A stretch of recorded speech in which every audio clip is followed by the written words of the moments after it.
আমি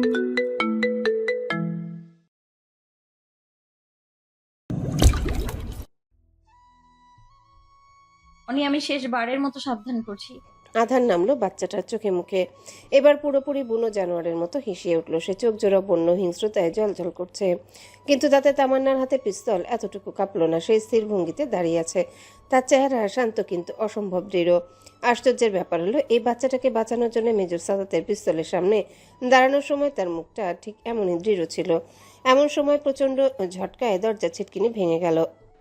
তামান্না, দরজার সামনে মেজর সাদাতকে দাঁড়ানো দেখে স্বস্তি পাওয়ার বদলে আতঙ্কিত হয়ে পড়ল তামান্না। বাচ্চাটা এখন তার দিকে নজর সরিয়ে অবাক হয়ে নতুন আগন্তুককে দেখছে। এই সুযোগে কামাল মিয়া হুড়মুড় করে ভাঙা দরজা দিয়ে ছুটে পালালো। তার দিকে কেউ নজর দিল না। একটা পলায়নরত আধমরা জানোয়ারের দিকে নজর দেওয়ার মতো সময় বা সুযোগ কোনোটাই নেই এখন তাদের। মেজর সাদাত অবশ্য রুমের ভগ্নদশা দেখেই বুঝে গেল কি হচ্ছে এখানে। সে অসম্ভব শান্ত স্বরে বলল, তামান্না, লিভ দ্য রুম। তামান্না তখনও বাচ্চাটার দিকে পিস্তল ধরে আছে। সে কাঁপা গলায় বলল, কিন্তু স্যার। মেজর সাদাত সহজ স্বরে বলল। বাচ্চাটা মেজর সাদাতের কথা শেষ হওয়ার আগে আবারও হিসিয়ে উঠল, যেন তামান্নাকে এত সহজে সে ছাড়বে না তার সংকেত। মেজর সাদাত বাচ্চাটার দিকে তাকিয়ে পকেট থেকে সিগারেট বের করলো, শান্ত কণ্ঠে বলল, আগে আমার সাথে তোমার বোঝাপড়া হোক সুপারম্যান, তারপর তুমি পুরো দুনিয়া ধসিয়ে দিলেও কিচ্ছু যে আসে না। বাচ্চাটা কৌতূহলী চোখে তাকালো মেজর সাদাতের দিকে। এতক্ষণ তামান্নার প্রতি তার মনোযোগ যেটুকু ছিল সেটুকু মেজর সাদাতের দিকে ঘুরে গেছে তার। বাচ্চাটা বুঝে গেছে মেজর সাদাত তামান্নার থেকে বেশ শক্ত ধাতুতে গড়া খেলনা, আর তাই নতুন প্রতিদ্বন্দ্বীকে বাজিয়ে নেওয়ার লোভে চকচক করছে তার চোখ। মেজর সাদাত চাপা কণ্ঠে বলল, Tamanna, leave the room right now. Tamanna স্থির হয়ে মেজর সাদাতের দিকে তাকালো। তারপর ছোট্ট একটা নিঃশ্বাস ফেলে দরজার উদ্দেশ্যে পা বাড়ালো সে। তামান্না দরজা থেকে বের হতে খাটাস করে দরজা লেগে গেল। তামান্না জানে এখনই দরজা খোলা অসম্ভব। বাচ্চাটার অতিমানবীয় শক্তি দরজাকে খুলতে দেবে না। তামান্না শূন্য করিডোরে চুপচাপ দাঁড়িয়ে আছে। এটা ভিআইপি করিডোর দেখে বেশ নির্জন, নতুবা এত শব্দে লোক জমে যেত একেবারে। কিছুক্ষণ চুপচাপ দাঁড়িয়ে দেয়ালে ঠেস দিয়ে বসে পড়ল তামান্না। এতক্ষণ হাতে শক্ত করে আঁকড়ে রাখা পিস্তলটা তার পাশে রেখে চোখ বন্ধ করে ছোট্ট নিঃশ্বাস ফেলল সে। কতক্ষণ এভাবে কেটেছে সে জানে না। আচমকা শো শো বাতাসের শব্দে চোখ মেলল সে। এটা অক্টোবর মাসের বিকেল। এপ্রিল মে মাসের কালবৈশাখীর মতো 2-1 সেকেন্ডের মধ্যে কালো মেঘে আকাশ অন্ধকার হওয়ার কোনো প্রশ্নই আসে না, অথচ ঘন কালো মেঘের ছায়া পড়েছে করিডোরের পাশের বিশাল কাচের জানালায়। তামান্না সেদিকে অদ্ভুত দৃষ্টিতে তাকিয়ে আছে। এমন অদ্ভুতরে শরৎ ঝড়ের কারণ সে জানে। প্রকৃতি তার ভয়ঙ্কর অনিয়মকে স্বাগত জানাতে তার ছকে বাঁধা নিয়মের ব্যতিক্রম করছে। এই থমথমে ঝড়ে আসলে এক অচেনা দানবের আগমনী উপলক্ষে প্রস্তুত করেছে রহস্য ঘেরা এই প্রকৃতি, যে অনিয়ম মেনে নিতে পারে না কিন্তু গভীর মমতায় তাকে লালন করে। প্রচণ্ড শব্দে বাজ পড়ল কাছেই কোথাও। নিজের অজান্তে কেঁপে উঠল তামান্না। বিদ্যুৎ ঝলকের সাথে সাথেই কিছুক্ষণ আগে মেজর সাদাতকে পাশ কাটিয়ে আসার সময়ের কথা মনে পড়ে গেল তার। মেজর সাদাতের শান্ত এবং নিচু কণ্ঠস্বর আবারও কানে বাজল তার। আমি না ফিরলে বিনা দ্বিধায় ট্রিগার টানবে Tamanna, and that's an official order. তামান্নার চোখ থেকে টপটপ করে পানি পড়ছে। সে চোখ মুছে পাশে ফেলে রাখা পিস্তলটা তুলে নিয়ে পকেটে গুজল। তারপর উঠে দাঁড়িয়ে বদ্ধ দরজার মুখোমুখি হলো সে। কে জানে দরজার ওপাশে কি অপেক্ষা করছে তার জন্যে। এবার তুমি ফেসে গেছো মেজর সাদাত। বিয়ে না করে 14 বছরের বাচ্চার বাপ হয়ে বসে থাকা তোমার মোটেও উচিত হয়নি। মেজর সাদাত বিড়বিড় করে বলল। এই বিড়বিড় করে বলার কারণ আছে, আর কারণটা খুব সহজ। মেজর সাদাত মারা যাচ্ছে। নিজের শরীরের 2-3 ইঞ্চি সামনে অজস্র কাচের টুকরো ভেসে থাকলে এর থেকে বেশি আশাবাদী হওয়াটা প্রায় অসম্ভব পর্যায়ের কাজ। ডাক্তার তামান্না বের হয়ে যাওয়ার পরপরই ঠাস করে দরজা আটকে গিয়েছে। একটা ভাঙা দরজার খটাস করে দেয়ালের সাথে এভাবে আটকে থাকতে দেখে অন্য যে কারো ভিমড়ি খেয়ে যাওয়ার কথা, কিন্তু মেজর সাদাতের চোখের পাতাটুকু কাঁপল না। তার সামনে একটা ব্যাখ্যাতীত বুনো দানব দাঁড়িয়ে আছে। সামান্য এক অতিপ্রাকৃত ঘটনায় চোখ ফেরানোর মতো বিলাসিতার সময় তার নেই। মেজর সাদাত সামনে এক পা বাড়ালো, অসম্ভব শান্ত স্বরে বলল, এসব পাগলামি কোনো প্রয়োজন নেই অনেক। বাচ্চাটার ঠোঁটের কোণে এক টুকরো শয়তানি হাসি ফুটে উঠল। সে জানালার দিকে ফিরল। কাছের জানালাটায় সাথে সাথে চিরচির করে ফাটল ধরল, আর সাথে সাথে ঠাস করে ভেঙে টুকরো টুকরো হয়ে গেল বিশাল বড় জানালা। মেঝেতে পড়ে থাকা টুকরো টুকরো কাজগুলোর দিকে আঙ্গুলের ইশারা করলো বাচ্চাটা। সেটা দেখে মেজর সাদাত উল্টো পাশে ঝাঁপিয়ে সোফার উপর পড়ল। অল্পের জন্য বেঁচে গেল মেজর সাদাত। লাফ না দিলে এতক্ষণে তীব্র বেগে ছুটে আসা কাচের টুকরোগুলো তাকে ঝাঁঝরা করে দিত। তবে এই সবটুকু আঘাত এড়াতে পারল না মেজর সাদাত। বেশ কয়েকটা কাচের টুকরো শরীরের এদিক সেদিকে গেঁথে গেল। তার মধ্যে একটা কাচ তার গাল ছুঁয়ে গেল। সরু রক্তের ধারা নামলো তার গাল বেয়ে। মেজর সাদাত এক হাত গালে চেপে দাঁতে দাঁত পিষে বলল। দুধ কলা দিয়ে সব পুষেছে আর কি। মেজর সাদাত সোফা থেকে উঠে বসলো। গালের রক্ত মুছতে মুছতে সে সহজ গলায় বলল। হনি, এই গেমটা পাঞ্চা হয়ে গেছে, চলো অন্যরকম একটা খেলা খেলি। বাচ্চাটা অবাক চোখে তাকালো। এত ভয়ঙ্কর বাস্তবতার মুখোমুখি হয়েও তার সামনে দাঁড়ানো মানুষ কি আশ্চর্য রকমের শান্তই না রয়েছে। মেজর সাদাত অলস ভঙ্গিতে সোফায় হেলান দিল। এই স্বরে বলল। আমি তোমাকে 3টা প্রশ্ন করব। এই 3টা প্রশ্নের একটার উত্তরও যদি হ্যাঁ হয় তাহলে আমি জিতে যাব। আর তুমি লক্ষ্মী বাচ্চার মতো এসব পাগলামি ছাগলামি করা বাদ দেবে। আর যদি সবগুলো প্রশ্নের উত্তর না হয় তোমার কাছে, তাহলে তুমি আমাকে পুরো বিল্ডিং ধসিয়ে দিলেও কিচ্ছু যায় আসে না। রাজি? বাচ্চাটা তীক্ষ্ণ চোখে মেজর সাদাতের দিকে তাকিয়ে আছে, যেন চোখ দিয়ে মেপে নিচ্ছে সামনের অদ্ভুত মানুষটাকে। তারপর বাচ্চাটার চোখে মুখে শয়তানি ঝিলিক মরল। সে হ্যাঁ সূচক মাথা নাড়ালো। তার মানে এই খেলায় সে রাজি। মেজর সাদাত এতক্ষণ তার ভেতরে আটকে রাখা দমটা ছাড়ল। বুদ্ধির জালটা সে এখন ধীরে ধীরে ছড়াবে। এতটাই সাবধানে যে বাচ্চাটা নিজের অজান্তেই তাতে আটকে যাবে। প্রথম প্রশ্ন। মেজর সাদাত ছেলেটার চোখে চোখ রেখে বলল। তুমি এতক্ষণ যে পাগলামিগুলো করেছ তাতে তোমার এইটুকু হলেও কি খারাপ লেগেছে?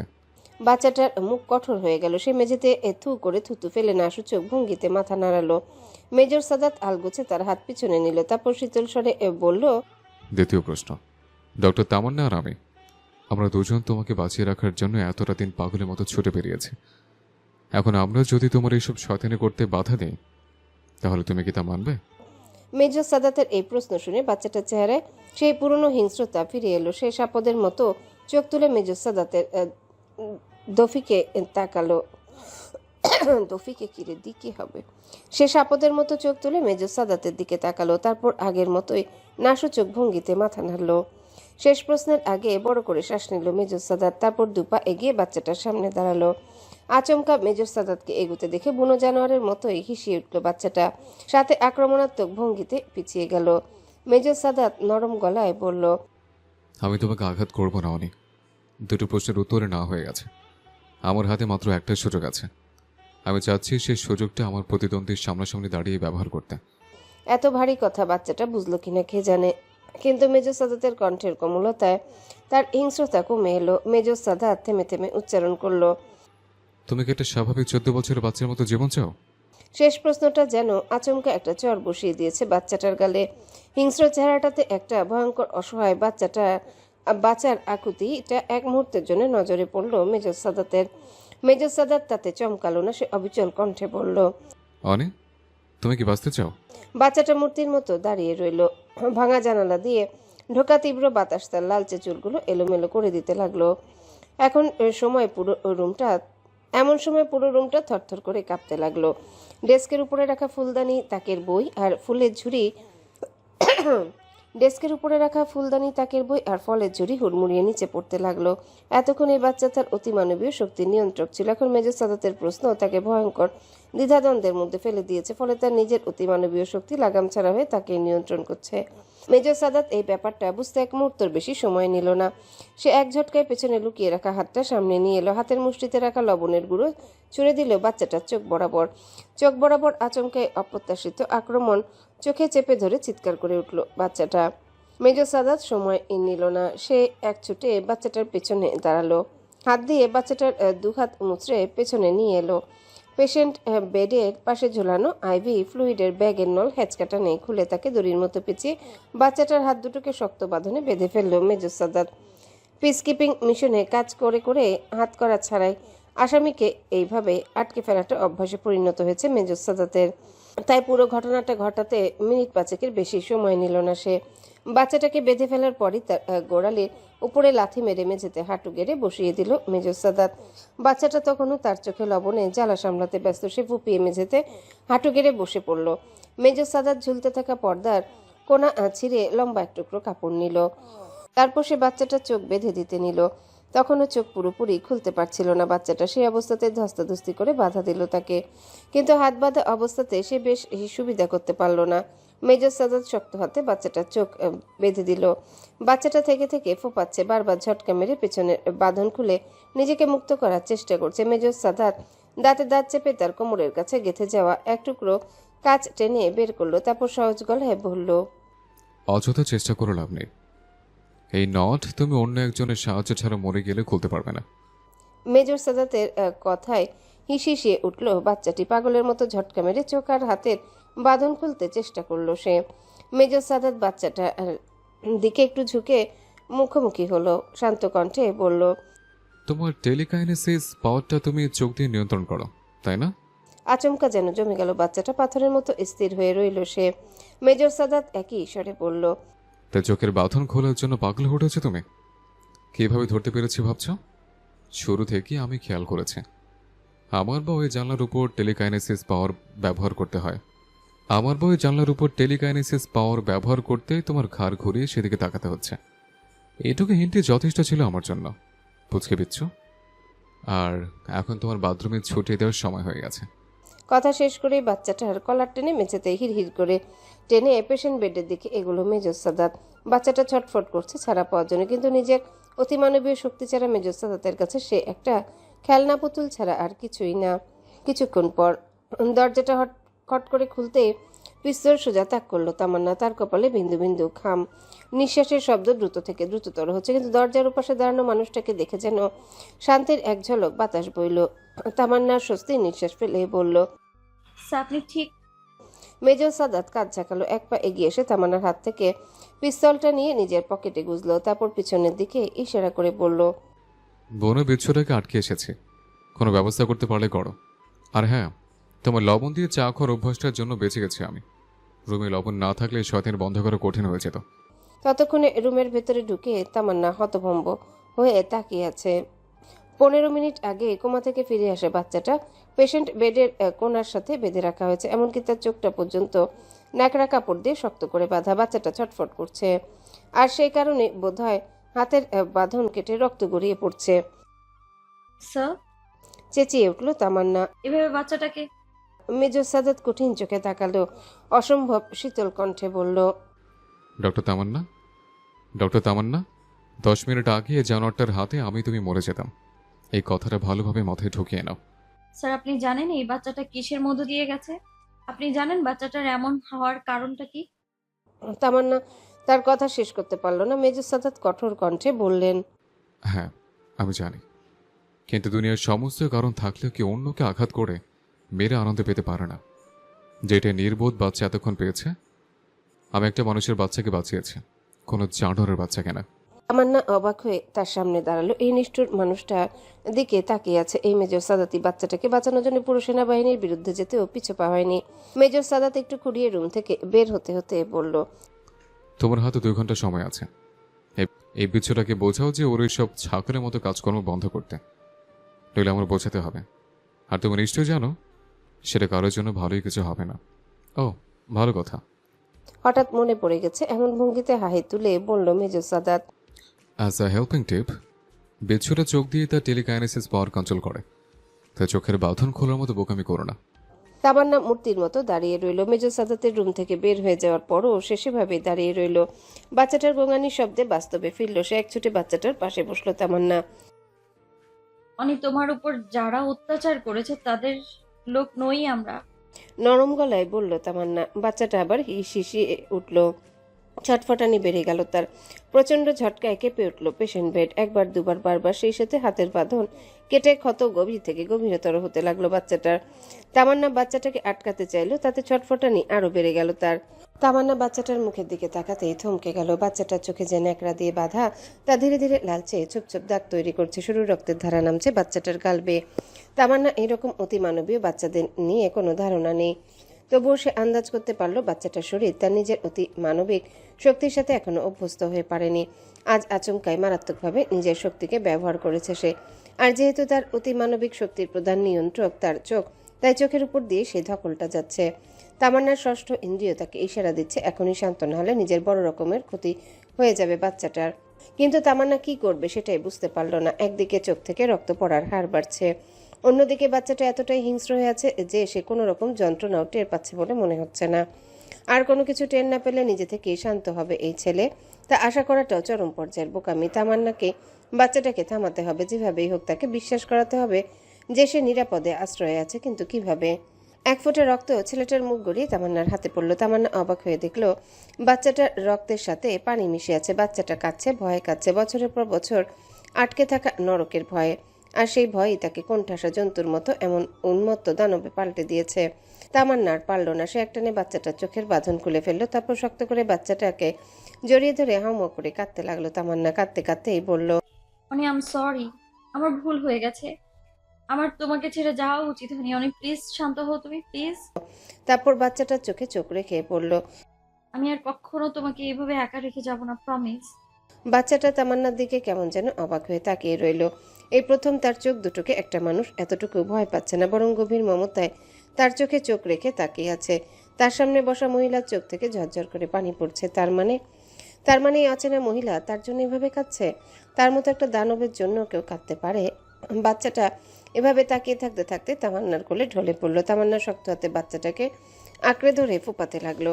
আরে কতদিন বাচ্চাটা এমন কোমল মমতার স্পর্শ পায়নি। রুমের ওপাশে দরজার আড়ালে দাঁড়িয়ে থাকা মেজর সাদাত দু হাতে তুলে রাখা পিস্তলটা আস্তে আস্তে নামিয়ে রাখলো। ডাক্তার তামান্নার কার্যপদ্ধতিতে কোনো কালেই ভরসা ছিল না তার, তাই বাচ্চাটাকে তামান্নার দায়িত্বে দিয়েও দরজার কোণে দাঁড়িয়ে তীক্ষ্ণ চোখে নজর রাখছিল সে। সামান্য একটু অঘটন দেখলে বিনা দ্বিধায় গুলি চালাতো সে। ডক্টর তামান্না তার নির্বুদ্ধিতার পর্যায়ের সাহস দেখিয়ে ভয়ঙ্কর এক দানবের আড়ালে থাকা 12 বছরের বাচ্চাটাকে বের করে এনেছে। পিস্তলটা তাই আর নিশানা করার প্রয়োজন নেই এখন। মেজর সাদাতের ফোনটা ভাইব্রেট করলো। সে কল অন করে ফোনটা কানে ঠেকালো। ওপাশ থেকে শোনা গেল, স্যার, মালটারে তো আপনার কথা মতো আটকাইছি, এখন কি করবো? আর 2 মিনিট অপেক্ষা করো, আমি আসছি। শান্ত কণ্ঠে বলল মেজর সাদাত। ফোনটা পকেটে ঢুকাতে ঢুকাতে রুমটায় আরেকবার উকি মারল সে। ডক্টর তামান্না বাচ্চাটার হাতের বাঁধন খুলে ক্ষতস্থানে রক্ত মুছছে। বাচ্চাটা বাধা দিচ্ছে না, বরং শক্ত করে তামান্নাকে আঁকড়ে ধরে আছে। মেজর সাদাত মুচকি হেসে করিডোরের দিকে পা বাড়ালো, বিড়বিড় করলো, ওয়েল মেজর সাদাত, তোমার মানুষের উপর বিশ্বাস রাখার অভ্যাসটা ফিরে আনার সময়টা বোধহয় চলে এসেছে। ততক্ষণে বাইরে ঝড়ও থেমে গেছে। কালো মেঘ কেটে শেষ বিকেলের এক চিলতে রোদ পড়ল মেজর সাদাতের মুখের উপরে। সারা জীবনে একবারই মেয়ে নিয়ে একটু ফুর্তি করতে গেলাম, সেই দিনই ওই মেজর বেটা একেবারে ছবি টবি তুলে আমার জীবন বরবাদ করে ফেললো। আমার এই ঘোড়ার ডিম মার্কা কপালের মুখে জুতা মারি। জুবায়ের কবির বিড়বিড় করে পড়ল। এইরকম গালাগালি করার জন্য জুবায়ের কবিরকে অবশ্য দোষ দেওয়া যায় না। মেজর সাদাত সিন্দাবাদের ভূতের মতো তার ঘাড়ে চেপে বসে আছে। শুধু ঘাড়ে চেপে বসে আছে বললে ভুল হবে। সময় অসময়ে এমন উদ্ভট ঝামেলা নিয়ে আসছে যে তা সামলাতে গিয়ে জুবায়ের কবিরের মতো মানুষেরও জিভ বের হয়ে আসার যোগ। কদিন আগে কোথা থেকে 12-13 বছরের বাচ্চারে ধরে নিয়ে এসে মেজর সাদাতের চেলা ফারুক ঘোষণা করে দিল এটা নাকি মেজর সাদাতের বাচ্চা। জুবায়ের কবির তখনও ততটা চমকায়নি। মেজর সাদাত পাগল ছাগলের মতো জীবন পার করলেও সে আসলে অসম্ভব ধনী ঘরের একমাত্র ছেলে। আর বড়লোকদের মধ্যে কলেজ লাইফ থেকে এই টাইপের দু একটা অবৈধ পোলাপান জন্ম দেওয়াটা অবাক করার মতো কিছু না, বরং জুবায়ের কবির কিছুটা খুশি হয়েছিল। সে মেজর সাদাতের সিক্রেট জানা মানে তার সিক্রেট মেজর সাদাতের কাছে নিরাপদ। কিন্তু এখন এসব কি হচ্ছে বাবা? হুট করে এক ওয়ান্টেড সিরিয়াল কিলার একেবারে হলরুমে মেজর সাদাতকে ছুরি মেরে খালাস করে দিতে নিল। কোথাকার এক ফক্কর পকেটমার একেবারে সিনেমাটিক স্টাইলে ছুরিতে খামচি মেরে তাকে বাঁচিয়ে দিল। সেই সিরিয়াল কিলার আবার পালাতে গিয়ে ট্রাকের নিচে পড়ে চ্যাপ্টা হয়ে গেল। ফক্কর ও পকেটমারটাও প্রায় গিয়েছিল। মেজর সাদাতের অবিশ্বাস্য দ্রুতগতি তাকে বাঁচিয়ে দিল। জুবায়ের কবির কাহিনী শুনে যেই না ঘটনাস্থলে গিয়েছে, অমনি মেজর সাদাত হাসপাতালের ভেতরে ঢুকে উধাও হয়ে গেল। জুবায়ের কবির যখন একা হাতে পুষ্কর পুলিশের যন্ত্রণা সামলাচ্ছে, তখন আবার ওই বদমাস মেজরটা ফোন দিয়ে বলল ফক্কর পকেটমারটাকে আটকে রাখতে। জুবায়ের কবিরের কপাল ভালো, ফক্করটা তখনও পুলিশ দেখে ভাগেনি, বরং মজা দেখার জন্য দাঁড়িয়ে আছে। সিকিউরিটি গার্ড দিয়ে যখন বদটাকে আটকেছে তখন বাজে সন্ধ্যা 5:30। এখন 7:30 বেজে গেছে। মেজরের আসার নাম নেই। ও স্যার, আমি করছিটা কি? বিকেল টাইমটা হচ্ছে আমার কামের সময়, কেন আজকে আমার কামটাই সর্বনাশ করলে? পকেটমারের ঘ্যানঘ্যানানিতে বাস্তবে ফিরল জুবায়ের কবির। জুবায়ের কবিরও খেকিয়ে উঠল, চুপ থাক বেটা, তোর আলগা মাতব্বরির জন্যই তোর সব কিছু হইছে। তুই বা হাত ঢুকাইতে গেলি কেন? মনে হচ্ছে আমি বেঁচে থাকি আপনি বিশেষ খুশি নন জুবায়ের কবির ভাই। আচমকা দরজার ওপাশ থেকে ভেসে আসা মেজর সাদাতের কণ্ঠে কমপক্ষে 1.5 হাত লাফিয়ে উঠল জুবায়ের কবির। না না, কি বলেন স্যার? সব দোষী এই বেটা পকেট মারের। ভ্যানর ভ্যানর করে আমার মাথাটা গরম করে দিয়েছে। জুবায়ের কবির তেলতেলে হাসি হাসলো। পকেটমারটাও তার মুহূর্তের পালা বদল দেখে হা করে তাকিয়েছিল কিছুক্ষণ। তারপর বিস্ময়ের ধাক্কা সামলে জিভ বের করে ভেঙচি কাটলো। মেজর সাদাত পাশে চেয়ার টেনে বসতে বসতে সহজ গলায় বলল, ভাই, আমি মরলে ভিডিওর অথরিটি ক্যাপ্টেন ফারুকের কাছে চলে যাবে। ও যে মাথা গরম, সাথে সাথে ভিডিও মিরাতে এক্সপোজ করে দিয়ে আপনার 12টা বাজিয়ে দেওয়ার সম্ভাবনাই বেশি। তাই আমার মৌতের দোয়া করলে সাবধানে করবেন, কেমন? জুবায়ের কবির হাত কসলাতে কসলাতে মাথা নাড়ালো। মেজর সাদাত ঘুরে পকেটমারের মুখোমুখি হলো, শান্ত কণ্ঠে বলল। উদ্দেশ্য কি? পকেটমার খেকিয়ে উঠল। উদ্দেশ্য তো কামেরই ছিল, আপনারে বাঁচাইতে গিয়েই তো সর্বনাশ হয়েছে। সারাদিন কামাই ছাড়া। কামাই ছাড়া? প্রশ্নবোধক চাহনি দিল মেজর সাদাত।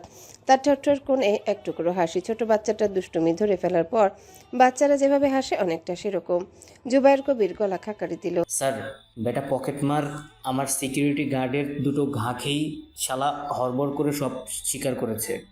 পকেটমারও হাউমাউ করে বলল। স্যার, পকেটমার দেখা কি আমরা মানুষ না? একজনে যান বাঁচাইলাম, তাও মারি খাইলাম। দেখেন হাতের ব্যান্ডেজটাও ভালো করে বাঁধে নেয়। আবেগে আপ্লুত ছোকরা মেজর সাদাতের দিকে হাতটা বাড়িয়ে দিয়ে সবচেয়ে বড় ভুল করলো। মেজর সাদাত উঠে দাঁড়িয়ে পকেটমারের হাতের ক্ষতস্থানে বিনা দ্বিধায় আঙ্গুল ঢুকিয়ে হ্যাচকা টান দিল। ঘন্টা দুয়েক আগের তাজা আঘাত থেকে ফিনকি দিয়ে ছিটকে রক্ত বের হলো। চাপা আর্তনাদ করে উঠল ছেলেটা। মেজর সাদাত সহজ কণ্ঠে বলল। মিথ্যাগুলো বেশ পাঁচে লাগছিল, তাই না থামিয়ে পারলাম না। Sorry for the shock. সেই পকেটমারের চেহারার এতক্ষণের ভীতু আর বোকাশোকা ভাবটা ভোজবাজির মতো পাল্টে গেল। চোখে কাঠিন্য, ঠোঁটের কোণে ক্রূর হাসি। পকেটমারের ছদ্মবেশী চেয়ারে হেলান দিয়ে সুস্থ হাত একটানে নিজের খাড়া খাড়া সোনালি পরচুলো খুলে ফেলল। পরচুলোর আড়ালে এতক্ষণ আটকানো কালো কোকড়া চুলগুলো আঙ্গুল দিয়ে টেনে টেনে ঠিক করতে করতে বলল। এই প্রথম কেউ আমার ছদ্মবেশ ধরতে পারল। মেজর সাদাত, আপনার সম্পর্কে যা শুনেছি তা অতি রঞ্জিত না তাহলে? মেজর সাদাত শীতল কণ্ঠে প্রশ্ন করল। সরকারি কুত্তা? তা বলতে পারেন। নির্বিকার ভঙ্গিতে নিজের আগলা নাক খুলতে খুলতে বলল ছেলেটা। মেজর সাদাত দাঁতে দাঁত পিষে বলল। ও এখানে কি দরকার এসছো? ছেলেটা উত্তর দিতে পারল না। মুখে হাত ঢুকে সে তার উঁচু হয়ে থাকা হলদেটে আলগা দাঁতটা খুলছে। আলগা দাঁতটা সরানোর পরপরই ছেলেটার চেহারা আমূল বদলে গেল। 2 মিনিট আগের ড্রাগ অ্যাডিক্টের মতো চেহারাটা এখন অসম্ভব সুন্দর একটা ছেলের চেহারায় পাল্টে গেছে। এখন তাকে যে দেখবে সেই বলবে সিনেমার লাইনে গেলে ছেলেটার ভবিষ্যৎ উজ্জ্বল ছিল। ছেলেটা তার আলগা দাঁত খুলে স্বস্তির নিঃশ্বাস ফেলার ভঙ্গিতে বলল। এই আলগা দাঁতটা এত যন্ত্রণা দেয়, খুললে মনে হয় বেস্তি সুখে আছি। মেজর সাদাত সম্ভবত তার মেজাজ ধরে রাখতে পারল না। ঝটকা মেরে উঠে দাঁড়িয়ে ছেলেটার কলার ধরে হ্যাচকা টানে তুলে মুখোমুখি তুলল। সাথে সাথে মেজর সাদাত তার গলার কাছে একটা ছোট্ট কিন্তু ধারালো নাইফে শীতল স্পর্শ টের পেল। 1-2 সেকেন্ডের এই ঘটনার মধ্যে রহস্যময় এই ছেলে মেজর সাদাতের মতো মানুষের গলার বিপজ্জনকভাবে ছুরি ধরে আছে। এতটাই দক্ষতার সাথে ছুরিটা তাক করা হয়েছে যে মেজর সাদাত যে পাল্টা আক্রমণ করবে সেই সুযোগও নেই। ছেলেটা মেজর সাদাতের চোখের দিকে তাকালো, বরফ শীতল গলায় বলল। এত সহজে টেম্পার লুজ করে শত্রুর ফাঁদে পা দিয়ে দেন আপনি? তার মানে মেজর সাদাতের নামে যা শুনেছি তার সবটুকু সত্য না, লোকের রটনা মাত্র। জুবায়ের কবির এতটাই হা হয়ে আছে যে সে চিৎকার করতেও ভুলে গেছে। কিছুক্ষণ করার আগেই সিকিউরিটি গার্ড অন্তত 10-20 বার এই ছোকরাকে চেকিং করেছে। গায়ের জামাকাপড় ছাড়া প্রায় সব কিছুই নিয়ে যাওয়া হয়েছে। এমন বিপজ্জনক ছুরি তার হাতে আসার প্রশ্নই আসে না। মেজর সাদাত তার গলার কাছে থাকা ছুরিটার দিকে 2-1 সেকেন্ড তাকে হঠাৎ শব্দ করে হেসে দিল। তারপর আততায়ী চোখে চোখ রেখে অসম্ভব শান্ত কণ্ঠে বলল। যা রটে তা কিছু হলেও বটে। কথা শেষ করার আগেই মেজর সাদাত ছেলেটা ছুরি ধরা হাতটা খপ করে চেপে ধরল। তারপর তার গলার দিকে আরো টেনে নিল ছুরির ধারালো অংশটা। আরেকটু টানে গলার উপর টান টান হয়ে বসলো ছুরি। ধীরে ধীরে সরু রক্তের ধারা গড়াতে লাগলো মেজর সাদাতের গলা থেকে। এইবার ছেলেটা ঘাবড়ে গেল। হ্যাচকা টানে সে মেজর সাদাতের গলায় কেটে বসা ছুরিটা সরাতে নিল, কিন্তু মেজর সাদাতের বা হাতের বজ্র মুষ্টি তার ছুরি ধরা হাতকে সরাতে দিল না মেজর সাদাতের গলা থেকে। ছেলেটা হতভম্ব হয়ে মেজর সাদাতের দিকে তাকালো। যে মানুষ নিজেই নিজের মৃত্যুকে এগিয়ে নিতে ব্যস্ত, তার চেহারা এতটা শান্ত কি করে থাকে? আরো 2 মুহূর্ত কাটলো এভাবে। তারপর মেজর সাদাত তার হাত ছেড়ে দিল। মুক্তি পেয়ে ঝটকা মেরে মেজর সাদাতের থেকে ছুরি সরিয়ে নিল ছেলেটা। সামনে দাঁড়ানো এই ভয়ঙ্কর বুদ্ধিমান মানুষটার মাথায় কি চলছে তা বুঝে উঠতে পারার আগে কোনো স্টেপ নেওয়ার মতো বোকামি করবে না সে। মেজর সাদাত শব্দ করে হাসতে লাগলো, সহজ সরল ও সুন্দর হাসি। মেজর সাদাত হাসি থামিয়ে বলল, you can't kill me right? যদি পারতেই তাহলে এক নির্বোধ সিরিয়াল কিলারের হাত থেকে আমাকে এভাবে বাঁচাতে না। তবুও কিছুটা কনফিউশন ছিল, সেটাও ক্লিয়ার হয়ে গেল। মেজর সাদাত তার কথা থামিয়ে পকেট থেকে সিগারেট বের করে ঠোঁটে লাগালো। ছেলেটা বিড়বিড় করলো, তার মানে আমার এই আচমকা মাথা গরম চেঁচামেচি এগুলো কনফিউশন ক্লিয়ারের জন্য ছিল। নইলে রাগ, ফ্রাস্ট্রেশন, টেম্পার লুজ, চিৎকার চেঁচামেচি এই সমস্ত অনুভূতির আমার মধ্যে নেই। সে তোমার এই সস্তা ফাঁদে পা দেওয়ার প্রশ্ন আসে না। মেজর সাদাত তার লাইটারে দিয়ে সিগারেটের আগুন ধরাতে গিয়ে একটু থামলো। সিগারেট ধরিয়ে একটা টান দিয়ে বলল, তুমি র্যাব না ডিবির কুত্তা? ছেলেটা দীর্ঘ সময় নিল উত্তর দিতে। তারপর শান্ত কণ্ঠে বলল, আমি একজন ব্ল্যাক এজেন্ট। আমার কোড নেম এজেন্ট লিও। মেজর সাদাত প্রচন্ড রকম চমকে উঠল। ব্ল্যাক এজেন্ট নামে সরকারের নতুন একটা আইন প্রয়োগকারী সংস্থার নাম সে শুনেছে। র্যাব আর পুলিশ এখন এতটাই লাইমলাইটে চলে এসেছে, এদের কোনো বিতর্কিত কাজে জড়ানো মানে 100 রকম সমালোচনার ঝড়। তাই বাইরের দুনিয়াকে জানানো যায় না এমন সমস্যার সমাধানে নাকি খুব সিক্রেটিভ একটা সংস্থা খোলা হয়েছে। এখানের এজেন্টরা দেশের লাগাম ছাড়া ক্রাইমগুলোকে চুপিসারে ক্রিমিনাল সহ খবর দিয়ে দিবে, আর তাদের দায় কোনো সংস্থা নেবে না। কোনো ব্ল্যাক এজেন্ট যদি ধরা পড়ে, রাষ্ট্র তার সাথে কোনো রকম সংশ্লিষ্টতা অস্বীকার করবে। এমনকি অন ডিউটিতেও কোনো এজেন্ট মারা গেলে কেউ তার মৃত্যুর দায় নেবে না। পরিচয়হীন একজন মানুষ হিসেবে পৃথিবী থেকে বিদায় নেবে সে।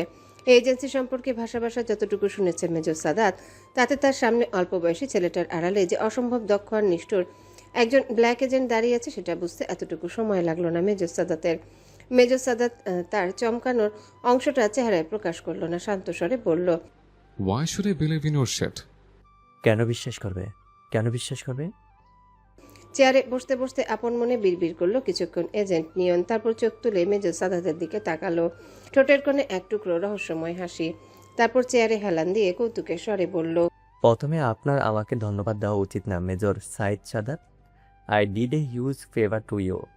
একটু দম নিতে থামলো এজেন্ট নিয়ন। তারপর চেয়ারে পা তুলে বসে বলল সে, মেজর সাদাত, হ্যাপি লাইফ হাসপাতালে ভেতরে চলতে থাকা হিউম্যান এক্সপেরিমেন্ট ইনফরমেশন আমি সেনাবাহিনীকে দিয়েছি। I was the invisible investigator of happy life hospital.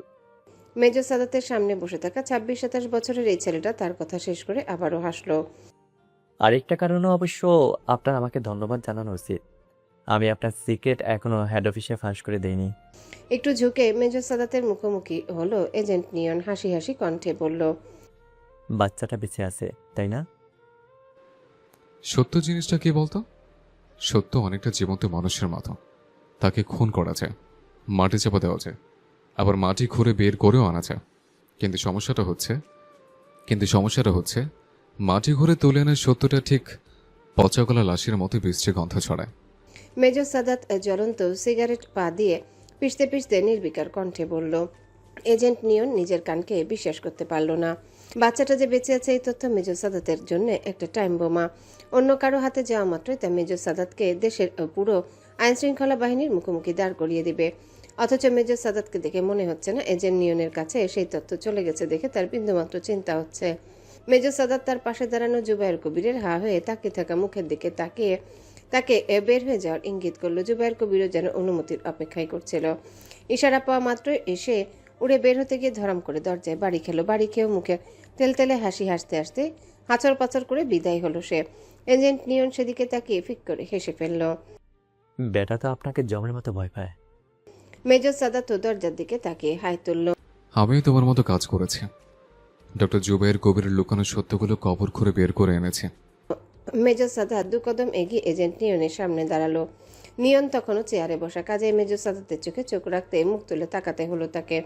Major Saadat সহজ গলায় বলল, কিন্তু তোমার তুলে আনা সত্যটা বিশ্রী গন্ধ ছড়াচ্ছে। সরকারি কুত্তা, রীতিমতো অসহ্যকর গন্ধ। আর যা আমার কাছে অসহ্য লাগে তা আমি রাখি না। মেজর সাদাতের বাহাত বিদ্যুৎ গতিতে পকেট থেকে বের হলো। তার চোখের পলক ফেলার আগে এজেন্ট নিয়ন তার কপাল বরাবর একটা ছোট রিভলভার দেখতে পেল। ওয়াল্টার পিপিকে 22 ক্যালিবার বাংলাদেশে কোনো ফোর্স এই টাইপের গান ব্যবহার করে না। ইটস নট ইউর গান মেজর সাদাত। এজেন্ট নিয়ন শীতল কণ্ঠে বলল। মেজর সাদাত শান্ত চোখে তাকালো। আমি 2 মাসের জন্য সাসপেন্ডেড আছি। ফোর্সের গান আমার কাছে থাকার প্রশ্নই আসে না। এটা তোমার মতো এক ছোচর পিস্তল। সুসু দিয়ে সুসু মারলে কেউ আপনাকে সন্দেহ করবে না। Damn major Sadat, you are thinking like a psychopath. Agent Neon একটু হাসলো। মেজর সাদাত কাঁধ নাড়ালো। I am a psychopath by nature. আমার 12 বছর বয়সে 4 জন সাইকিয়াট্রিস্ট আমাকে নিয়ে সেম কথা বলেছে। এজেন্ট নিয়নের চেহারা যতই শান্ত থাকুক, ভেতরে ভেতরে সে কুলকুল করে ঘামছে। মেজর সাদাত তার প্রত্যেকটা কথার উত্তর দিচ্ছে, কিন্তু এক মুহূর্তের জন্য তার মনোযোগ রিভলভার আর তার শিকার থেকে সরছে না। মানুষের তার একাগ্র মনোযোগ 15 মিনিটের বেশি ধরে রাখতে পারে না। সাধারণ মানুষের বেলায় তা আরও কম। তার আর মেজর সাদাতের কথা বলার মধ্যে 20 মিনিট পার হয়ে গেছে, কিন্তু মেজর সাদাতের সতর্ক দৃষ্টি একবারও তার উপর থেকে সরেনি। তাই আচমকা পাল্টা আক্রমণ করাটা এখন পুরোপুরি আত্মঘাতী এজেন্ট নিয়নের জন্য। এজেন্ট নিয়নের শান্ত কণ্ঠে একটু কাঁপন ধরল। আমি আপনার শত্রু না মেজর সাদাত। শত্রু হলে আপনাকে বাঁচানোর জন্য এত বড় রিস্ক নিতাম না আমি। মেজর সাদাত নির্বিকার মুখে উত্তর দিল। আমার অনুমতি ছাড়া যারা আমার সিক্রেট জানে তারা সবই আমার শত্রু। ড্যাম। এজেন্ট নিয়নের মাথা হতাশায় ঝুলে পড়লে এই বদ্ধ উন্মাদকে নিজের যুক্তির বাইরে কিছু বোঝানো অসম্ভব। ক্লিক করে সেফটি ক্যাচ অফ হওয়ার শব্দে বাস্তবে ফিরল সে। হতাশ কণ্ঠে বলল, মেজর সাদাত, ওই serial killer Zahir Siddique group of ইন্ডাস্ট্রির শৈবাল সিদ্দিকের পালাকুত্তা শৈবাল সিদ্দিক আপনাকে খুন করার জন্য লোক পাঠিয়েছে। মেজর সাদাত নির্বিকার কণ্ঠে বলল, এমনিতেই তোমার একটা কথা আমি বিশ্বাস করিনি। তার উপর আমি খুব ভালো করে জানি শৈবাল সিদ্দিকের আমাকে মারার কোনো কারণ নেই। এজেন্ট নিয়ন ক্লান্ত কণ্ঠে বলল, 2 মাস আগে আপনাকে নতুন মিশনে অ্যাসাইন করা হয়। মিশন অন্যান্য গতানুগতিক মিশনের মতোই, এক অস্ত্র ব্যবসায়ীকে পুরো দুনিয়ার অজান্তে সরিয়ে ফেলা। মেজর সাদাত অনমনীয় স্বরে বলল। তাতে আমার কিছু যায় আসে না। এজেন্ট নিয়ন চোখ তুলে তাকালো। ওই অস্ত্র ব্যবসায়ীর 2টো স্পেশাল বৈশিষ্ট্য ছিল। এক, পুরো দক্ষিণ এশিয়ার 10 জন ধনী অস্ত্র ব্যবসায়ীর মধ্যে সে একজন। আর 2, ছোট্ট করে দম নিতে থাকলো এজেন্ট নিয়ন। তারপর শান্ত কণ্ঠে বলল, সেই অস্ত্র ব্যবসায়ীর নাম শৈবাল সিদ্দিক। তার সিদ্দিক গ্রুপ অফ ইন্ডাস্ট্রির একটা নামে মাত্র কোম্পানি, যার কাজ হচ্ছে শৈবাল সিদ্দিকের কালো টাকাগুলো সাদা করে। বলা হয় এক না থামালে 2-1 বছরের মধ্যে বাংলাদেশের রাস্তার গুন্ডার কাছেও মারাত্মক অস্ত্র চলে যাবে। এজেন্ট মেজর নিয়ন সাদাত, মেজর সাদাতকে আপনি এখনো এখনো পিস্তল সম্ভবত তুলে বুঝতে রাখতে পারছেন দেখে না একটু এই হাসলো। শৈবাল সিদ্দিক কি পরিমাণ ভয়ঙ্কর একটা থ্রেট দেশের জন্য। মেজর সাদাত কাঁধ ঝাঁকালো, সহজ গলায় বলল, দেশকে নিয়েও আমার কোনো মাথা ব্যথা নেই। দেশ এমনিতে গোল্লায় যাচ্ছে। 2 জন শৈবাল সিদ্দিক সেই গোল্লায় যাওয়ার সময়টা একটু এগিয়ে দিচ্ছে মাত্র। মেজর সাদাত তার তর্জনী ট্রিগারে ছোঁয়ালো, একই স্বরে বলল, আমি আর 1 মিনিট পর ট্রিগার টানবো। এই 1 মিনিটের মধ্যে তুমি যদি আমাকে বোঝাতে পারো তাহলে আমি তোমাকে ছেড়ে দিতেও পারি। 1 মিনিট অনেক লম্বা সময় মেজর সাদাত। 1 মিনিটের একটা ভূমিকম্প পুরো একটা শহর গুঁড়ো করে দিতে পারে। এজেন্ট নিয়ন আবারও হাসলো। 50 সেকেন্ড। শীতল কণ্ঠে বলল মেজর সাদাত। এজেন্ট নিয়ন সহজ কণ্ঠে বলল, শৈবাল সিদ্দিককে মারার জন্য আমার 2 মাস তার উপর স্পাইকিং করতে হলো। তার কোম্পানি, বার, বাসা সব জায়গায় আমার ইনফর্মার ছিল। 2 মাস পর আমি হুট করে আবিষ্কার করলাম শৈবাল সিদ্দিকের একটা নিজস্ব হাসপাতাল আছে এবং সেই হাসপাতালে হিউম্যান এক্সপেরিমেন্ট করা হয়। মেজর সাদাত মূর্তির মতন দাঁড়িয়ে রইল কিছুক্ষণ, তারপর আস্তে আস্তে বলল। তার মানে এজেন্ট নিয়ন শান্ত গলায় বলল, হ্যাঁ মেজর, শৈবাল সিদ্দিক এই ল্যাবের শ্যাডো স্পন্সর ছিল। আপনি যাদের ওয়ান্টেড লিস্টে উঠিয়ে দেশ ছাড়া করেছেন তারা আসলে দাবার গুটি। আসল খেলোয়াড় এখনও আড়ালে বসে কলকাঠি নাড়ছে। মেজর সাদাত তখনও পিস্তল নামালো না, পাথরের মতো মুখ করে বলল। Why should I believe you? Agent Neon মুচকি হাসলো।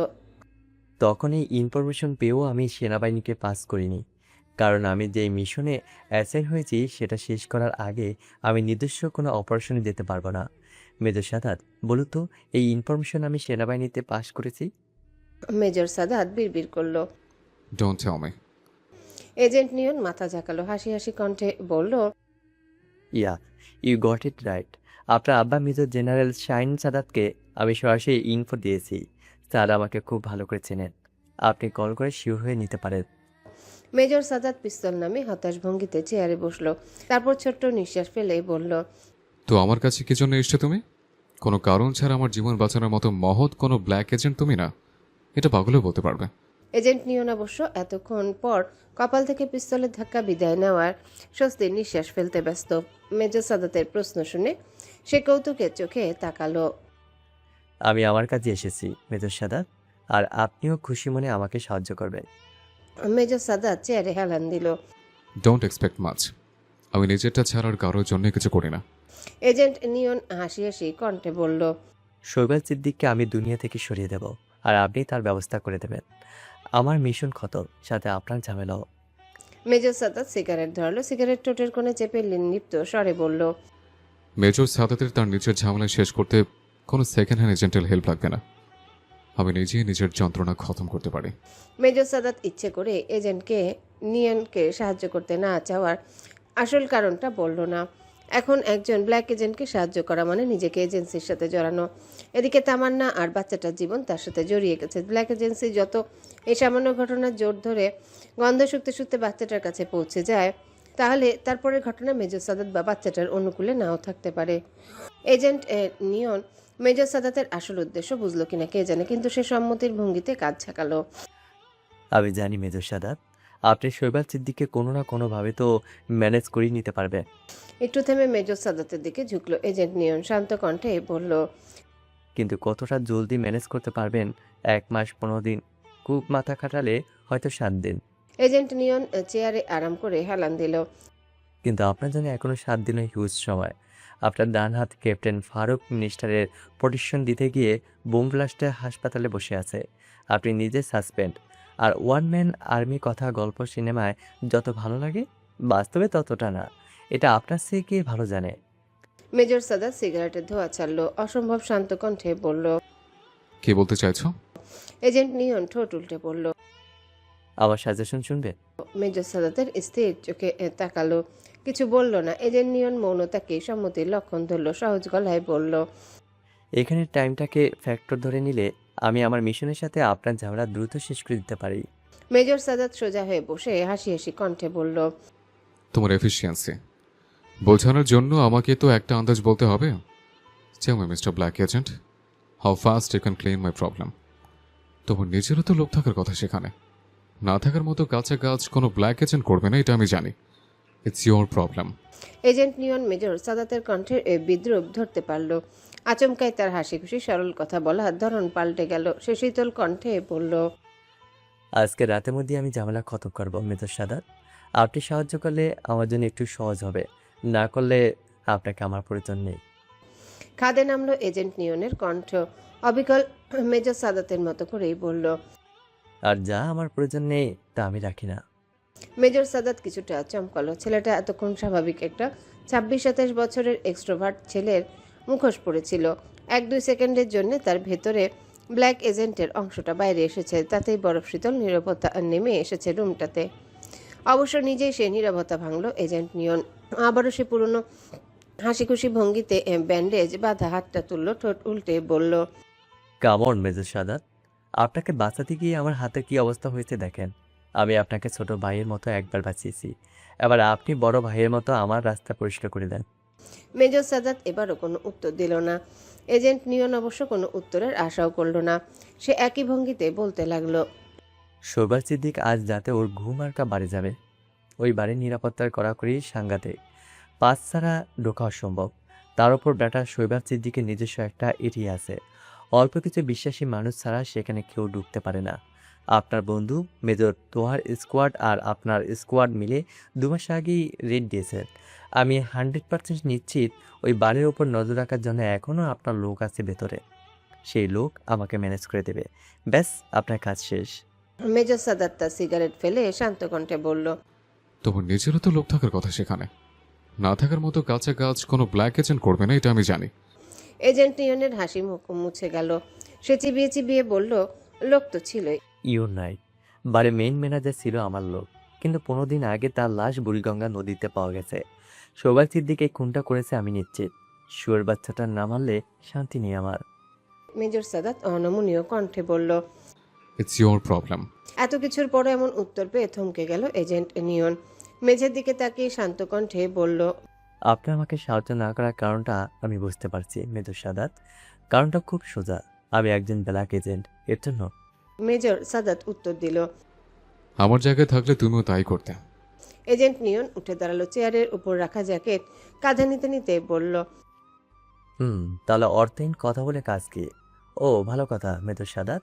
আমার মিশনের ডেডলাইন পরশু রাত পর্যন্ত। তারপরে আমাকে হেড অফিসে আমাকে সরিয়ে নিউ এজেন্টকে এই মিশনে অ্যাসাইন করা হবে। So good bye forever. দরজার দিকে এগিয়ে যেতে যেতে থমকে দাঁড়ালো agent Neon. By the way, বাচ্চাটাকে সামনে রাখবেন। আন্ডারওয়ার্ল্ডে এই বাচ্চা এখন হীরের চেয়েও দামি। মেজর সাদাত চমকে উঠল। আন্ডারওয়ার্ল্ড এই বাচ্চার খবর কি করে? এজেন্ট নিয়ন শব্দ করে হাসলো। আপনি 15 দিন ধরে সাসপেন্ড আছেন, তাই বোধহয় জানেন না।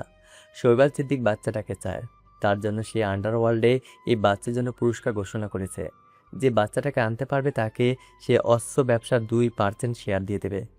আন্ডারওয়ার্ল্ডের মানুষ নিজের ভালো ছাড়া কিছু বোঝে না, তাই শৈবাল সিদ্দিক এই বাচ্চাকে কেন চায় তা নিয়ে তাদের কোনো কৌতূহল নেই। তারা শুধু বাচ্চাকে তুলে নিয়ে শৈবাল সিদ্দিককে দিয়ে দেবে। আজকে সিরিয়াল কিলার জহির আপনার পিছু নিয়ে তার কয়জন লোককে এই নিউজ জানিয়ে দিয়েছে কে জানে। আজ রাতের মধ্যে আপনার এই হাসপাতাল ছাড়তে হবে, নইলে সব কটা দল বেঁধে অ্যাটাক করবে। তবে সেটা যে সহজ হবে তা বলাই বাহুল্য। ওরা নিশ্চিত শকুনের মতো হাসপাতাল ঘিরে রেখেছে, রাত গভীর হলেই সাপের মতো বিষ নামিয়ে দেবে। মেজর সাদাত বজ্রাহতের মতো বসে রইল।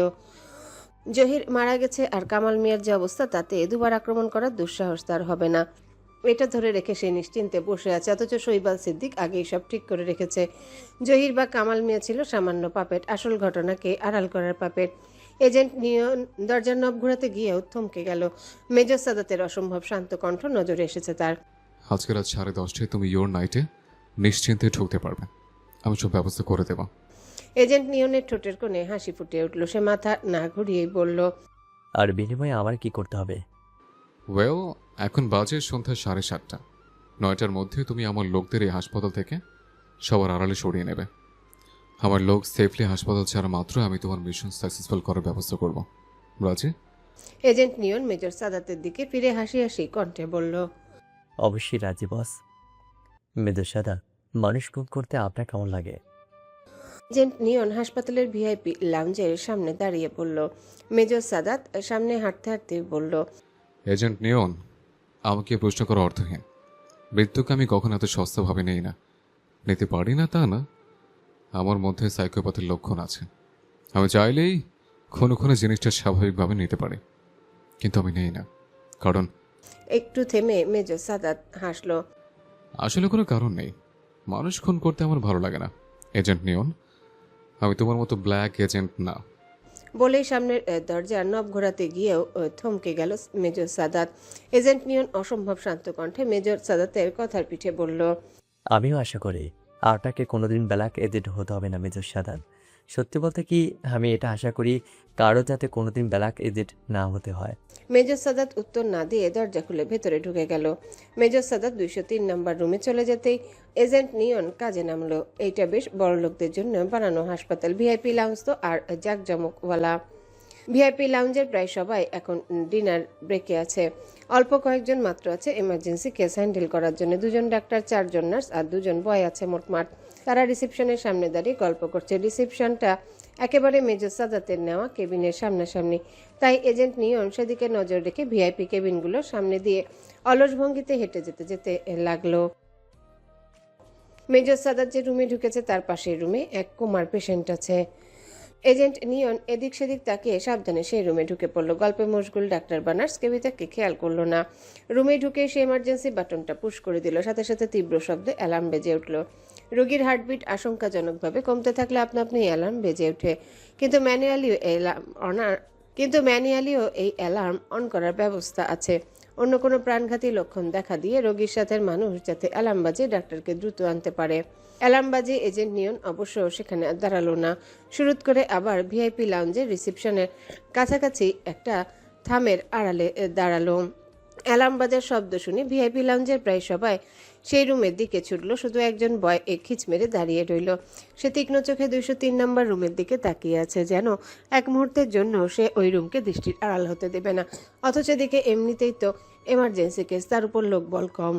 এই অবস্থায় কোনো বয় এভাবে অন্য কেবিনের দিকে নজর রাখবে না, চাকরি চলে যাবে তার। এদিকে এই বয়ের কাজকর্ম দেখে মনে হচ্ছে তার চাকরি যাওয়ার ভয় নেই, ভয় থাকার কথাও না। কারণ ওয়াও, এজেন্ট নিয়নের চোখে খুশির ঝিলিক দিল। সে ফিসফিস করে বলল, আরেকটা সুসু পেয়ে গেছি। এজেন্ট নিয়ন খুব ভালো করে জানতো শোয়েব আল সিদ্দিকী হাসপাতালের ভিআইপি কেবিন 203-এর দিকে কড়া নজর রাখবে। মেজর সাদাত যে কোনো সময় বাচ্চাটাকে নিয়ে ভ্যানিশ হয়ে যেতে পারে এই আশঙ্কায় এত অল্প সময়ের মধ্যেও তাই সে একটা না একটা টিকটিকি তো লাগিয়ে ছাড়বে। এই টিকটিকির কাজ হবে মেজর সাদাতকে বাচ্চাটা নিয়ে কোথাও যেতে দেখলেই বাইরের কুত্তাগুলোকে জানিয়ে দেওয়া, যাতে মেজর সাদাতের পিছু নিয়ে বাচ্চাটাকে কেড়ে নিতে পারে।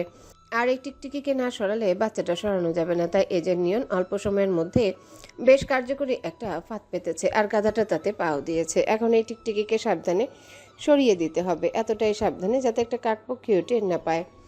এজেন্ট নিয়ন একবার কাজ ঝাঁকালো, শীষ বাজাতে বাজাতে অলস পায়ে ভিআইপি লাউঞ্জের করিডোর ধরে হাঁটতে লাগলো। হাঁটার সময় বয় বাবাজি ওরফে টিকটিকির গায়ে অসাবধানী ভঙ্গিতে ধাক্কা লাগলো এজেন্ট নিয়নের। টিকটিকটা একটু বিরক্ত হয়ে উফ শব্দ করতে নিল, কিন্তু তার আগে কোমরের কাছে তীব্র ব্যথা তাকে অবশ করে দিল। সে হতভম্ব হয়ে তাকে আবিষ্কার করলো তার কোমরের কাছ থেকে গলগল করে রক্ত পড়ছে। টিকটিকিটা অস্ফুট একটা শব্দ করে চিত হয়ে পড়ে গেল। এজেন্ট নিয়নের সাথে ধাক্কা লাগার 2 সেকেন্ডের মধ্যে একটা স্টিলেটা নাইফ তার তলপেটে ভয়ঙ্কর আঘাত দিয়ে গেছে। 1-2 ঘন্টার মধ্যে চিকিৎসা না পেলে মৃত্যু নিশ্চিত। এজেন্ট নিয়ন হাঁটু গেড়ে বসে খাবি খেতে থাকা ছোকরাটাকে একবার চেক করলো, তারপর তার অতি প্রিয় নাইফটা যত্ন করে মুছে পকেটে গুজে রাখলো। এরপরে কিছুই যেন হয়নি এমন ভঙ্গিতে শীষ বাজাতে বাজাতে ভিআইপি লাউঞ্জ থেকে বের হয়ে সিঁড়ি ভেঙে নিচে নামতে লাগলো ব্ল্যাক এজেন্সির ছোকরাটা। এদিকে ফেক অ্যালার্ম বুঝতে পেরে ফিরে আসা ডাক্তার নার্সরা মেঝেতে পড়ে থাকা রক্তাক্ত দেহ দেখে গলা ফাটে চিৎকার করতে লাগলো। সিঁড়ি বেয়ে নামতে নামতে সে চিৎকার শুনে মুচকি হাসলো এজেন্ট নিয়ন। ধীরে সুস্থে সিঁড়িতে মেঝের ধাপে বসে হাতে লেগে থাকা রক্ত শার্টে মুছতে মুছতে মেজর সাদাতকে কল দিল সে। এদিকে ডক্টর তামান্না পেশেন্ট বেডের পাশে বসে ঝিমুচ্ছিল। দরজা খোলার শব্দে লাফ দিয়ে কলম তুলে উঠে চুরি ধরার মতো তাক করলো। মুখ থেকে হিসির শব্দ বেরোচ্ছে। মেজর সাদাত 2 হাত উপরে তুলল। Relax doctor Tamanna, it's me. Major সাদাতকে দেখেও তামান্না সহজ হতে দেরি লাগলো। সে হাতের কলম রেখে বড় বড় শ্বাস ফেলতে লাগলো। মেজর সাদাত সোফায় বসতে বসতে বলল, আচ্ছা তামান্না, এত কিছু থাকতে কলম কেন? আই মিন, কলম কেমন করে প্রতিরক্ষার অস্ত্র হয়? তামান্না হাতের কলমটার দিকে তাকিয়ে বিড়বিড় করলো, আসলে হাতে এরকম একটা ছোট জিনিস দেখলে কেউ সন্দেহ করবে না, কিন্তু কায়দা মতো মারলে। মেজর সাদাত এই মেয়েটার অদ্ভুত যুক্তি শুনে চমকে উঠল। কোনো স্বাভাবিক মানুষ এভাবে চিন্তা করে না। তাহলে তামান্নার মতো ছোটখাটো মৃত্যু টাইপের একজন সাধারণ মেডিকেল অফিসার কেন এতটা সাপলি ভাবছে? অনেকটা তার খুব পরিচিত একজনের মতো। জোর করে নিজের মাথা থেকে ভাবনা সরিয়ে দিল মেজর সাদাত। শব্দ করে হেসে পড়ল, তোমাকে আদিকালের গুপ্তচর নাকি অ্যাকশন সিনেমার জেল পলাতক নিঞ্জের মতো লাগছে বুঝতে পারছি না। ডাক্তার তামান্নাও অপ্রস্তুত ভঙ্গিতে হাসল। মেজর সাদাত পেশেন্টের বেডে গভীর ঘুমে আচ্ছন্ন বাচ্চাটার দিকে ইশারা করলো। পুচকি বিচ্ছুটার খবর কি? আমাদের এত যন্ত্রণা দিয়ে এত আরাম করে ঘুমায় কি করে? ডাক্তার তামান্না আপত্তির ভঙ্গিতে বলল। ও একটা বাচ্চা ছেলে। মেজর সাদাত সোফাতে হেলান দিল। তাই তো পুচকি বিচ্ছু বলছে, নইলে দামরা বদমাস বলতাম। ডাক্তার তামান্না হাসবে না করেও ফিক করে হেসে দিল, বলল, স্যার, বাচ্চাটা আপনি যাওয়ার পরে এতটা প্যানিকড হয়ে পড়েছিল যে আমার পরে সিডেক্টিভ দিতে হয়েছিল। আজকে রাতটা ওর বিশ্রাম প্রয়োজন, কালকে সকালে সিডেক্টিভের এফেক্ট চলে যাবে। মেজর সাদাত ছোট্ট করে শ্বাস ফেলে বলল, ভালোই হলো। আমি নিজেও চাচ্ছি না বাচ্চাটাই পাগলামির সাক্ষী হোক। ডাক্তার তামান্না অবাক চোখে তাকালো। স্যার, ঠিক বুঝলাম না। মেজর সাদাত উঠে দাঁড়িয়ে তামান্নার মুখোমুখি হলো। তামান্না, আমি জানি এই মুহূর্তে বিষয়টা কঠিন, কিন্তু আমি কি তোমাকে একটা অনুরোধ করতে পারি? তামান্না এবার কেমন যেন ভয় পেয়ে গেল, থতমত খেয়ে বলল, স্যার, আপনি এভাবে। তামান্না, 2 ঘন্টার জন্য পুরোপুরিভাবে আমাকে বিশ্বাস করতে পারবে? আমি সরি, আমার ব্যাখ্যা বিশ্লেষণের সময় নেই, কিন্তু আমার এছাড়া কোনো উপায়ও নেই হাতে। মেজর সাদাত দ্রুত গতিতে বলে গেল। তামান্না দীর্ঘ সময় মেজর সাদাতের দিকে তাকিয়ে শান্ত কণ্ঠে বলল, আপনি আমার কমান্ডিং অফিসার স্যার, আপনার কোনো কিছু ব্যাখ্যা করার প্রয়োজন নেই। আমি আপনার যে কোনো নির্দেশ মানতে বাধ্য। মেজর সাদাত যেন একটা স্বস্তির নিঃশ্বাস আড়াল করলো, তারপর দ্রুত গলায় বলল, ডক্টর তামান্না, 5 মিনিটের মধ্যেই সবকিছু গুছিয়ে নাও। We are leaving this hospital now. গাধাটা গেল কই? বলার সাথে সাথে যেন আধার ফুরে নিঃশব্দ তার সামনে দাঁড়ালো এজেন্ট নিয়ন। তামান্না আচমকাই ভুতুরে আবির্ভাব দেখে চাপা গলায় আর্তনাদ করে উঠল। মেজর সাদাত বিরক্ত কণ্ঠে বলল, এরকম বোকার মতো মানুষকে চমকানোর কোনো মানে হয় না। এজেন্ট নিয়ন, আর লাউঞ্জে দেখলাম সবাই জটলা পাকিয়ে হইচই করছে। তোমার কাজ এটা? এজেন্ট নিয়ন হাসি হাসি মুখে বলল, ইয়া, আমার নাইফের একটা পৌঁছি ব্যাটাকে যার নামে দরজা প্রায় পৌঁছে দিয়েছি। কুত্তা বাচ্চা শৈবাল সিদ্দিকের ওপরও জাল যাওয়ার সুযোগ হলো, আর আপনার এই বীর বার্তার মধ্যে সবার অজান্তে সটকে পড়তেও সুবিধা হলো। এতক্ষণে ডাক্তার তামান্নাকে যেন খেয়াল করলো। এজেন্ট নিয়ন বিনীত কণ্ঠে বলল, সরি প্রিন্সেস, আপনাকে খেয়াল করিনি। আমি মেজর সাদাতের নতুন সহযোগী, এজেন্ট নিয়ন। বাট আপনি চাইলে আমাকে শুধু নিয়নও বলতে। এজেন্ট নিয়নের কথা শেষ করার আগে মেজর সাদাত তার কলার টেনে সরিয়ে নিল। চাপা কণ্ঠে বলল, এরকম অবস্থায় মেয়েদের সাথে ফ্লার্ট করলে সোজা রিভলভার বের করবো আমি। Stupid agent. এজেন্ট নিয়ন হাসি হাসি কণ্ঠে বলল, ভাই, আমি একজন ব্ল্যাক এজেন্ট। আমার মরা বাসার কোনো ঠিক ঠিকানা আছে? তাই কথা শেষ করার আগে পেটে রিভলভারের খোঁচা খেয়ে কুকিয়ে উঠল বেচারা এজেন্ট। মেজর সাদাত এক হাত দিয়ে তার পেটে রিভলভারটিকে দেয়ালের সাথে ঠেসে ধরেছে। এজেন্ট নিয়ন আর ঝামেলা বাড়ালো না, সাথে সাথে দুহাত উপরে তুলে দোষ স্বীকার করার ভঙ্গিতে বলল, ভাই প্লিজ এত বেশি মরণের ভয় দেখেন না। আমি মরলে আমার লাশটাও কেউ দেখতে আসবে না, সোজা আঞ্জুমান মফিদুলে চলে যাবে। মেজর সাদাত রিভলভার পকেটে ঢুকালো, কঠিন গলায় বলল। মনে থাকে জানো। এদিকে তামান্না একা বাচ্চাটাকে কোলে নিয়ে দাঁড়িয়ে আছে। মেজর সাদাত তার পাশে দাঁড়ালো। তামান্না মেজর সাদাতের দিকে তাকিয়ে বলল, উনি কে স্যার? আমার লোক, বলতে পারো চামচা টাইপের। নির্বিকার মুখে বলল মেজর সাদাত। কিন্তু এজেন্ট। তামান্না কৌতূহলী কণ্ঠে বলল, ও জেমস বন্ডের মহাভক্ত তো, তাই নিজের নামের আগে এজেন্ট বসিয়েছে। একই স্বরে বলল মেজর সাদাত। এজেন্ট নিয়ন আপত্তিকর ভঙ্গিতে কিছু বলতে গিয়েও আবারও ককিয়ে থেমে গেল। মেজর সাদাত তার পায়ে কষিয়ে লাথি মেরেছে। তামান্না বেশ অবাক হলো, কিন্তু আর কোনো কথা বাড়ালো না। এজেন্ট নিয়নের দিকে তাকিয়ে বলল, নাইস টু মিট ইউ। আমি ডক্টর তামান্না, মেজর সাদাতে squad second medical officer. Agent Neon মাথা চাকালো। তামান্না মানে তো হোপ, আই মিন আশা, তাই না? Nice name. Major Sadat agent নিয়নের ছেদ কথা থামাতে তার দিকে তাকিয়ে পকেটে হাত ঢুকালো। তাই এজেন্ট নিয়নের মুখে হাসি মুছে গেল। সে কানে ধরে মাপচাওয়া ভঙ্গি করে বলল, ওকে মেজর সাদা, আপনার লোক নিয়ে সামনে গাড়িতে উঠে পড়ো, আমি ড্রাইভ করব। সামনে গাড়ি কোথায়? অবাক কণ্ঠে বলল তামান্না। এটা তো লাশ বহনের ফ্রিজিং ভ্যান।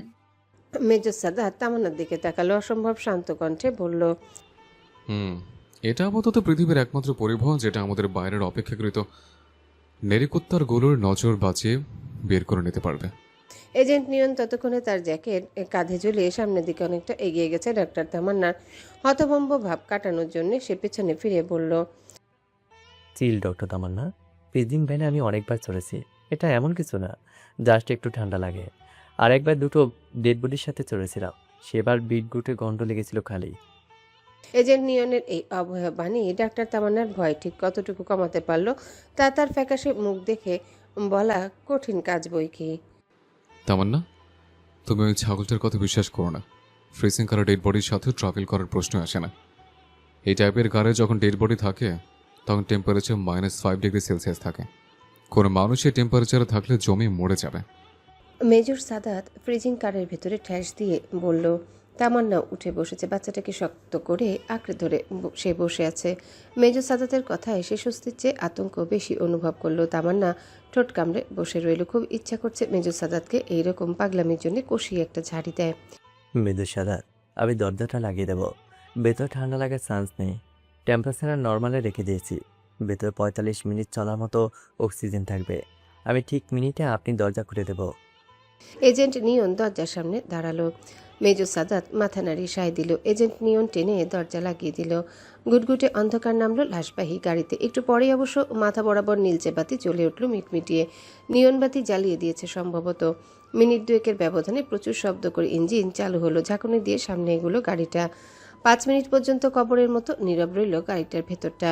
মেজর সাদাতের মনের ভেতর কি চলছে তাই আলো আধারে ধরতে পারছে না ডাক্তার তামান্না।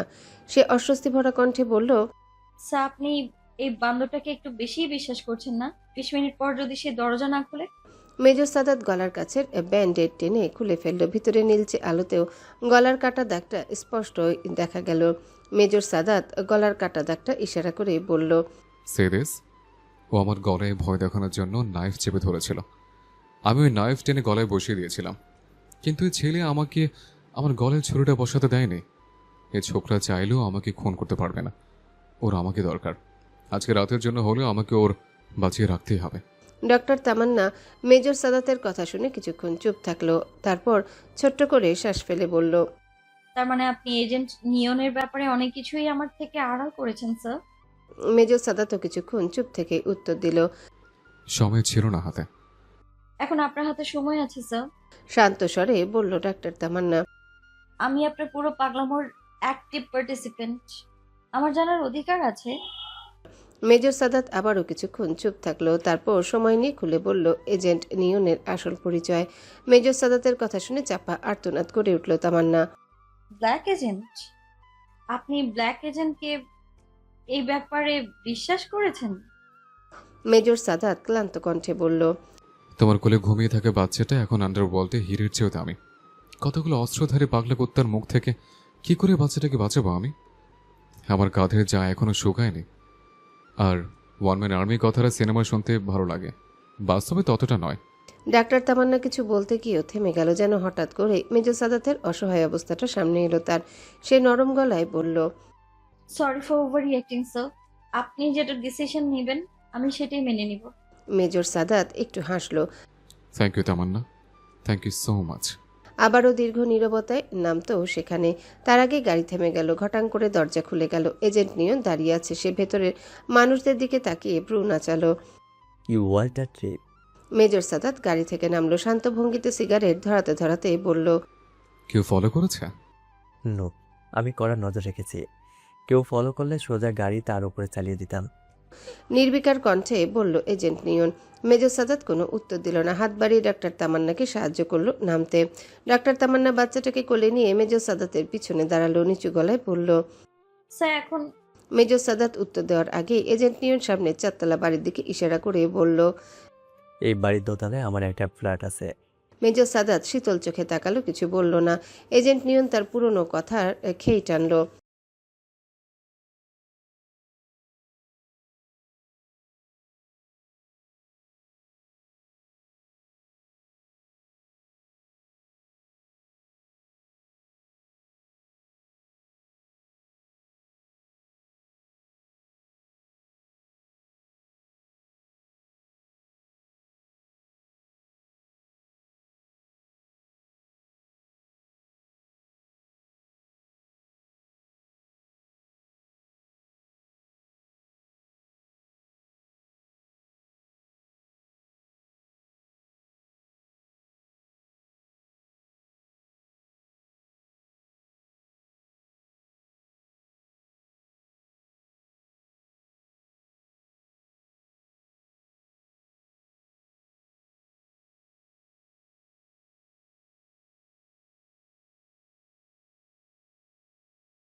হ্যালো বন্ধুরা, পরবর্তী পার্ট খুব তাড়াতাড়ি আসবে, তো সবাই অপেক্ষায় থাকো। আর চ্যানেলটি যারা এখনো সাবস্ক্রাইব করনি তারা পরবর্তী পার্ট দেখার জন্য চ্যানেলটি সাবস্ক্রাইব করে রেখো। ধন্যবাদ সবাইকে, আমাদের সাথেই থেকো।